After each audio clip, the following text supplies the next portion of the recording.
Jake, we had a pretty good little Thursday here. We nailed the 49ers -10 if you watch the NFL show. Got a little nervous there. It got a little sweaty there. The Niners struggling in the red zone, it seems like, but put it away, for us in the fourth quarter.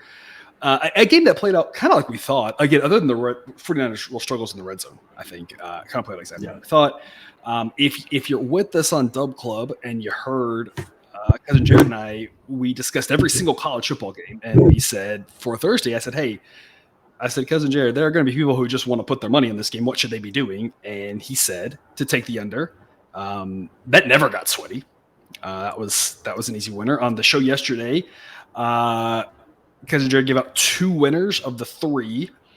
And for our people over on Dub Club, I was able to deliver 2 out of 3 pitcher props. So I feel like we're doing pretty well here, wrapping up this week.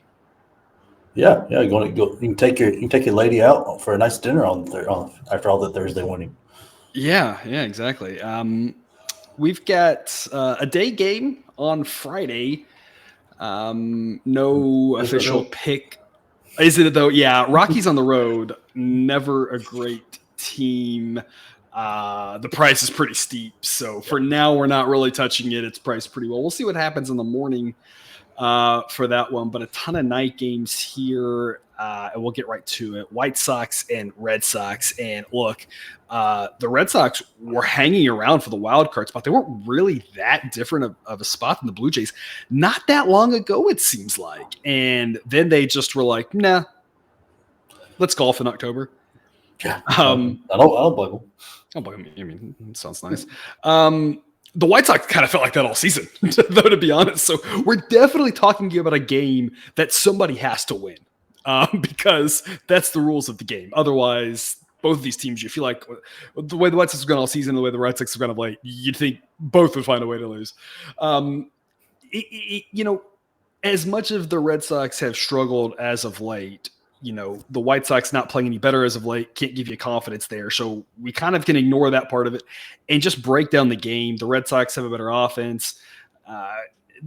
Better bullpen by a long shot, and they'll have the much better starter in here. Chris Sale versus Touki Toussaint. Sale's better than that 4.66 ERA. The underlying metrics on his almost 100 innings this season say his ERA should be more in the upper 3s, and you contrast that with Touki Toussaint and his near 100 innings. The underlying metrics say his ERA should be right around 5. Now it's at 5.40, but around 5 is really bad. It's a pretty big mismatch there. You have to think that in a battle of 2 teams that it's not like you can point to one or the other playing really well, that the more talented team just wins out. We like the Red Sox here. We're going to lay 1 run and -157 odds. That turns into a C grade. If you're looking at the money line, the current price on that -206 would also be a C grade. Model says it should be -210 is what that 68% with the decimal converts to. On the run line, the current price is -105. Model says it should be -105. So not any extra value really on the run line. As of now, these numbers change. They move around, shop around. This is one where if you shopped around, you maybe could find yourself more in B grade value. But Jake, the idea of this, and I tell people all the time, I built the model. I come up with that, the A grades we know we play. And then I kind of give you all the board and say, hey, of all the Bs and Cs, what should we look into? And this one caught your eye, even though it's only a C grade. You thought we should be looking harder at this one. Why is that? I just think the talent gap is too great here. Neither team's got anything to play for other than just individual statistics kind of thing. Yeah. Maybe some contract incentives or something like that along the line. But it just – the talent gap is too wide, but this is one I highly recommend doing the -1 way you have it set up, because the way the Red Sox have disappeared after being close to that wild card, I don't know that I trust them to win by 2 all the way. And normally I'm more aggressive with that. On this one, I'm holding back because, Chris Sale can get blown up, but I'm a Beta Braves fan. I've done the Touki Toussaint experience, and that's a wild ride. So, I expect this one just kind of be all over the board, really pretty high variance, but I think in vast majority of those, the Red Sox win. The Red Sox run differential on the season, despite them being in last place in the AL East, is +1. The White Sox run differential is -182. I mean, that kind of sums up everything. We could have just done that and just been like, that's it. Let's move on. Like, it's one of those things where, again, we're talking about trying to find the best opportunities. And again, the A grade plays delivered each and every day. Those are, we're locking those in. What we're saying is, of the other ones, where do we think we have an edge? We think we got a little bit of an edge here on the Red Sox. Again, I'm like you, like the -1 there. If they win by 1, who cares? We move on. No harm, no foul. It's a Friday night. It's not like a Saturday. We talk about Saturday, especially with college football now. Got to get a little bit pickier because our units are going to be spread pretty thin on Saturday, right? So it's a different story than on Friday. But on Friday here, if it pushes, no big deal. They might get blown up. Like you said, Chris Sales, that's happened before. If so, the -1 at least saves us a little bit of the odds. I will point out I was at a Tukey Toussaint start earlier this season. The one game that I went to when we were in New York for those 2 weeks, I saw him pitch. And I tell you, I think the rating is pretty spot on with him. From what I saw, he pitched, I think, 5 innings in the game, and he looked great for 4 of them and terrible for 1 of them. And it completely threw everything off. And that's just kind of what he does, right? And I think probably as a Braves fan, you probably saw a lot of that, right? That potential is so tantalizing there. He just can't put it together. It's not like it's a small sample size. That's been kind of just who he's become as a pitcher who is good enough to hang around the big leagues, but he can't really ever get consistently good outings going, it seems like. Yeah, it was just very frustrating. Like, right, he would just have that 1 inning, and it was random, so you never knew when to actually pull him. You don't know if it's like, right. Was it going to be in the 2nd or the 5th or the? You never knew. Yeah, so you couldn't. It would, to me, it would be really hard to manage him. And they tried everything that they know of to work with him, and they just couldn't get it. So they finally gave up and shipped him out. He's got the talent, and he's got the ability, and he seems to work at it. It's just I don't know. You can't figure that 1 inning out every time. Definitely seems like he has location issues, and there are guys who have location issues. Blake Snell being one of them, who just defies all logic and can figure it out.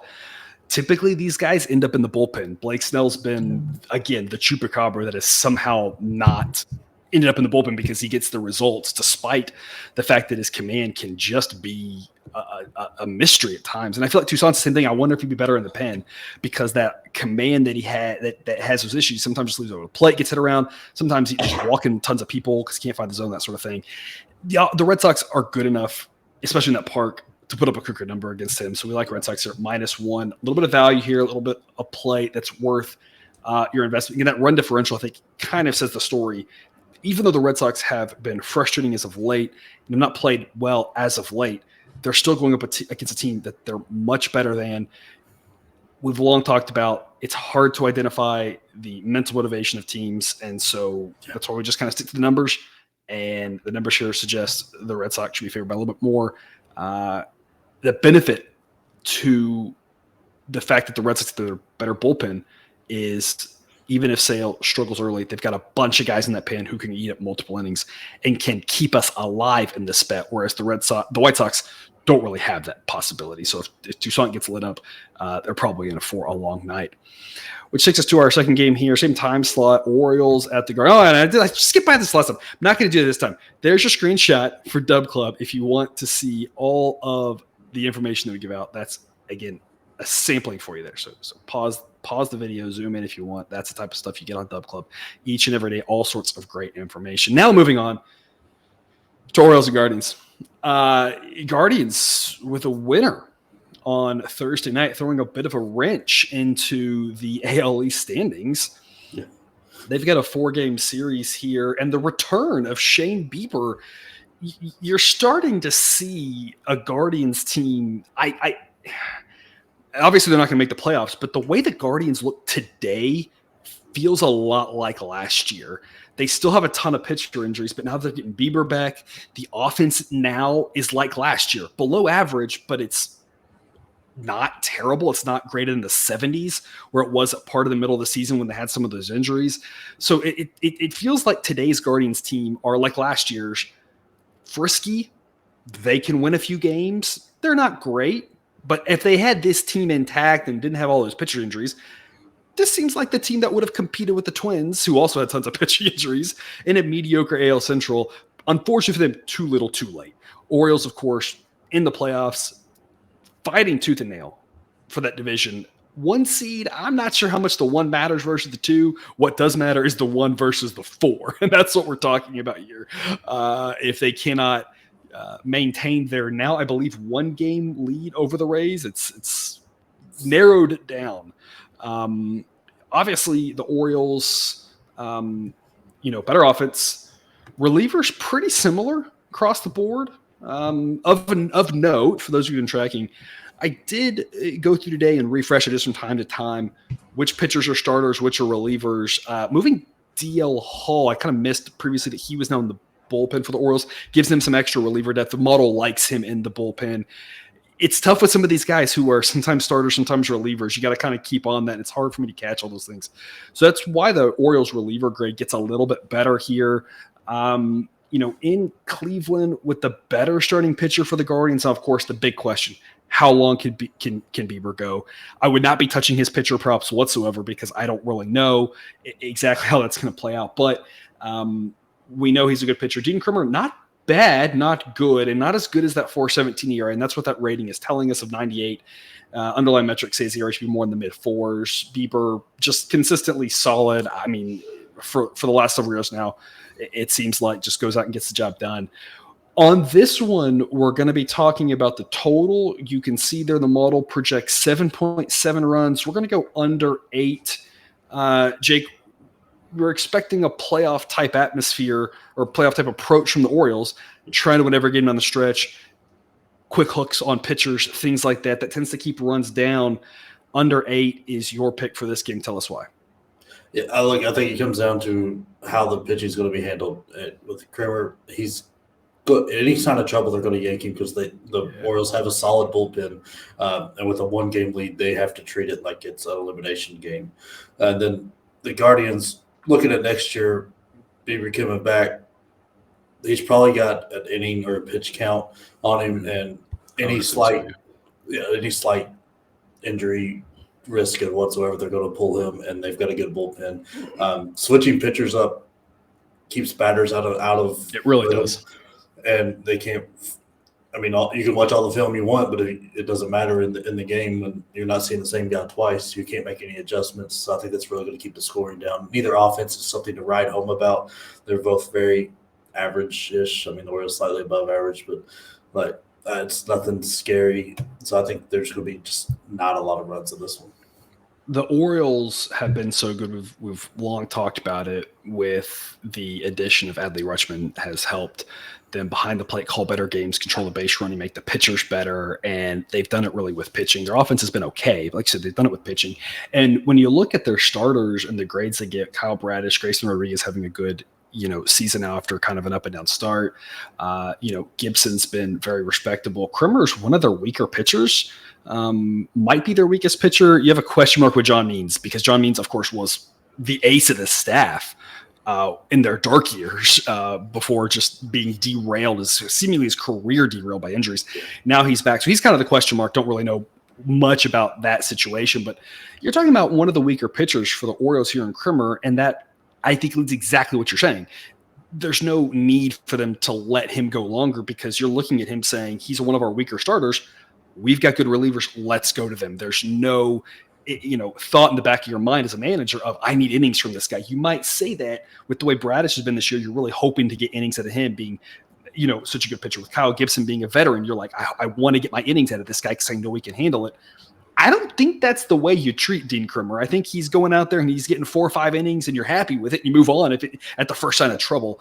And like you said, there's been a number of hitters who've talked about it being difficult. Some of these bullpen games, this isn't a bullpen game, but the bullpen game type thing being so difficult every time you come up with a new arm, new angle, new pitch repertoire, everything like that. So if these guys only go 2 times through the lineup, that doesn't really hurt our under any necessarily. And if they go longer, they're going longer because they're pitching well. Doesn't hurt it either. So it's kind of one of those either way we're kind of set up for success. Whereas you look at a game with some pitchers and you say, if the guy gets pulled early, we're in trouble. These guys get pulled early, I think we're fine. So I like the fact that we got multiple avenues to win this. Thursday night's game was 5-2 under this. I see a similar type setup, a low scoring. This Guardians team, I mentioned it at the top of the breakdown, feels a lot like last year's team, like the team they kind of, obviously they wanted the better offense, but kind of who they are. They like to play in these low-scoring games. They're very comfortable with that. They try to drag you into it. Obviously, it's not quite the same as like pace with basketball and football, but this is what they wanted. They want to play in those low-scoring games, and that's kind of how this sets up. When you talk about the weather as well, you've got a pretty pitcher-friendly ballpark in Cleveland, especially this time of year. Temperature will stay in the 60s.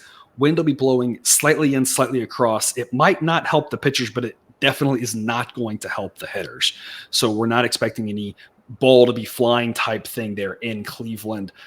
Again, in a park that this time of year can play pretty pitcher friendly. So under 8, our pick on that one, which takes us to our last game of the day, Tigers and A's.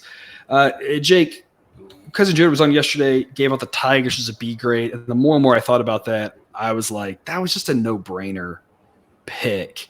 And part of it was, of course, we talked about the starter. That was one of our pitcher props that we won.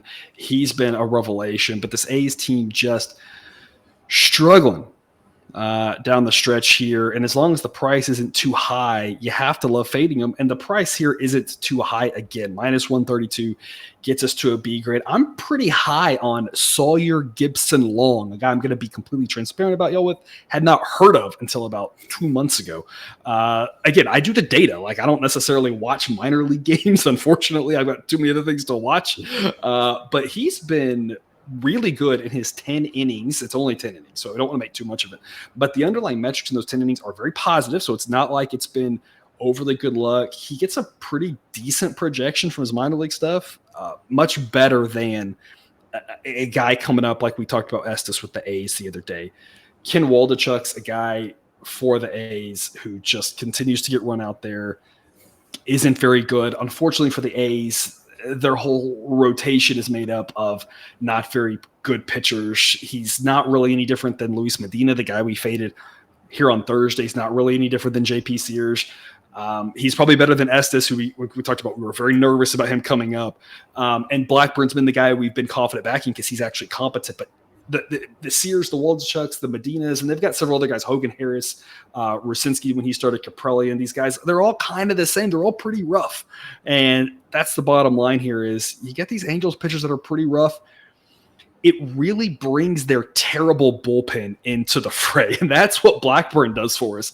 If Blackburn's pitching, he can give you 6, maybe 7 on a good day, solid innings, keep you in the game. And the A's are like, okay, now is the time to use our better relievers because we only got like 1 or 2 of them. On a night when these other guys go in, you end up so many times where you have to go to 4 or 5 different guys out of the pen, and they do not have 4 or 5 guys that can consistently get big league outs, unfortunately. According to the model, Tigers won 59% of the time. This is a B grade at -132. Yesterday's pick didn't ever quite get to an A grade, unfortunately, but as we were preaching, it was a B grade that should be on your card. And the same thing here. The A grade price is -127. I don't know if it ever gets that 5 cents better, but whether it does or doesn't, this should be on your card, just like it was Thursday. Jake, tell us more. Yeah, I mean, it's a no-brainer, just like Thursday's was. This is just that Tigers are a better team. You can tell it's the pitching all the way. It's wild to me to see the Tigers offense rated around the same as the Athletics because it just seems like those teams are in different stratospheres. Yeah. And Waldichuk is not a great pitcher, but it's a fun name to say. It is. Maybe that's why they keep him running out there because the announcer just likes to announce it. I don't know. I'm going to guess that's not right, but we can. I'm going to go with it. You know? Yeah, that's going to be my reasoning.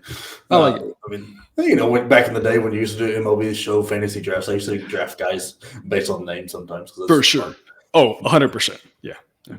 So, but yeah, that's just Tigers have the pitching that's just so much better all around, and I think their offense is good enough to definitely win this. Doesn't matter where the scoring comes from; you just have to score any, and the A's are going to make it very easy. Yeah, Tigers offense, not great according to WRC Plus for the season. They are barely third to last in baseball. Second to last, of course, is the White Sox, the team we talked about earlier that we were just saying just has been terrible all season. Of course, if you're a White Sox fan, you know that. it's and the A's offense is a little bit better. I think my ratings line up pretty well with a stat like that, and the teams haven't changed that much. There's been a few guys up and down, but it's been mostly the same guys. There's been no drastic movement on the season there. Neither one of these offenses is very good. Like it's just all about the pitching. And the Tigers have competent pitching, and the A's don't. And that's the interesting story about this A's team. We've talked about it all year. I don't know how many times we've said it. This A's offense isn't terrible. If they actually had some competent pitching, they probably could go out and win 70 games. As we know, though, from the start of the season, they had no desire to be competent, and this was their plan all along. It's definitely like we're living the plot of Major League or Major League Two, whichever, take your, pick your poison there. So, here we are. It's just they didn't trade away the hitters that were actually competent. They could have traded away there were a couple guys that had decent years that could trade away, didn't do it. This offseason, I guess, or next year's when that'll happen. So I'm sure we'll just keep reliving the same nightmare, unfortunately, if you're an A's fan. Tigers here at -132. Again, no locks in gambling. We're not trying to say, they for sure win. The A's have won 40-some-odd games this year. They probably win another game this year. Probably. I say probably because I can't guarantee it. But, I never know which one it'll be. It's just the idea is that the probability the Tigers win – according to the model, and I kind of just think looking at the eyeball test seems higher than this -132. Very leery of people just eyeballing, think this minus odds looks good, but -132 just seems short for a Tigers team that's, again, not good, but they're just very mediocre, and that's not what the A's are. The A's haven't had a home field edge in years now as their owner has tried to alienate their fan base. When the A's fans show up, they are fantastic, and they have a good home field edge. It just they haven't shown up because the owner has, again, plot of Major League them. And so, again, if you're an A's fan, my condolences. I get why you haven't shown up. I wouldn't either. But because of that, it's made them not have a home field. So there's just really nothing to point to for the A's here. And again, I'm a big fan of Sawyer Gibson Long. He's a guy I'm looking forward to seeing what he does in a whole season next year. Tigers got a lot of pitching. Feels like 2 years ago, the Tigers finished season strong and we thought they were going to be good last year and they weren't. So maybe they will next year. I don't know. I keep waiting for the Tigers to get it together and compete in that division. It just hasn't happened yet, but I feel like they're on the cusp every single season. Yeah. I mean, I feel like that's all the Tigers every time. It's like, maybe next year. It's like a lot of college football fan bases too. Next year will be our year, and it just doesn't work out. Yep. That is our picks for the day. I looked through pitcher props. I didn't find anything I loved tonight. Not all the props are available tonight. Don't want to force anything, but for my people over on Discord, y'all bug me again tomorrow. I completely forgot today until someone reminded me. That's when I went and found you 2 out of the 3 that I gave out that were winners. Do the same thing. I'll give you something for Friday if you're with us over there on Discord. Again, all the people on Dub Club, do everything I can to take care of y'all. If you want to be part of that group, that sign-up link's in the show description. And if you want to check out the player prop stuff yourself, outlier.bet/professor, get you the free 7-day trial to check out all the things I'm looking at. I use that along with my own model, of course, that I built in order to come up with these player props. We've been doing really well on the show. The player props, we've now won 4 in a row on the show. And again, 2 of the 3 that I gave out there. So that makes 6 of the last 7. So you can play around with the same stuff, outlier.bet/professor, or again, just sign up on Dub Club and I'll just deliver them right to you whenever you ask. Because, for my people over there on Discord, y'all ask me things and I try to deliver. So, hopefully I'm delivering for you. If not, again, just let me know and I'll do what I can. Otherwise, that's what we got. Jake, what do you have to say for people heading to the weekend? Make sure to check out the football videos. I mean, college football is full of great information, and the NFL, we're riding a hot hand right now. So continued it with Thursday night's wins. So make sure to check those out and make you some money this weekend. Interesting note. I will want to update people on the NFL show. The Panthers project a whole lot better with Andy Dalton at quarterback. I think we kind of mentioned that a little bit. I don't know exactly what we said because I was not aware of his injury status. That's more of a revelation here later in the week from when we recorded that. But the Panthers I'm not saying I think they beat the Seahawks. I'm just saying I love the Seahawks with Bryce Young playing. With Andy Dalton playing, I'm a little bit less excited. I was really hoping to fade Bryce Young. Not that, again, I don't have anything against the guy. He's just not an NFL quarterback today. Maybe he'll never be. I have no idea. But today, he's not an NFL quarterback like a bunch of these rookies are. So that kind of changes things up. But again, these are all the updates that I give to the Dub Clubbers. Update the model, rerun it again, always do an injury update, stuff like that. So again, if you want to sign up, that link's in the show description. But you're absolutely right. If you haven't yet, check out all the football videos. One more week of baseball, and then all the baseball content's exclusive to Dub Club. So Jake, one more week of baseball videos, and then it's only football until November 6th, I believe, is opening day for college basketball. Yeah, it's either it's 6th, 7th, or 8th. I can't remember which one of those it is, but I'm counting down the days. Yeah, I'm not, but here we are. That's our long running joke. People who know that, the long running joke, I always give Jake a hard time about how much I hate college basketball. So it'll be good times when we get there. I was actually thinking about this today. College basketball season has been so profitable at the start of every season we've done this. It's just been gangbusters. It's just been like raking in the money. And then last year, one of the money lines was so great because we found a way to continue that profit throughout the season. Was a lot of fun.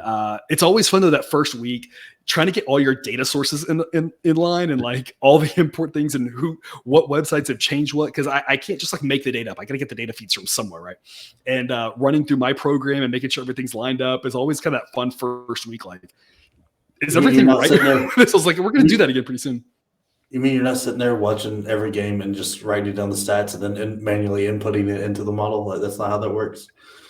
Unfortunately, no, that does seem.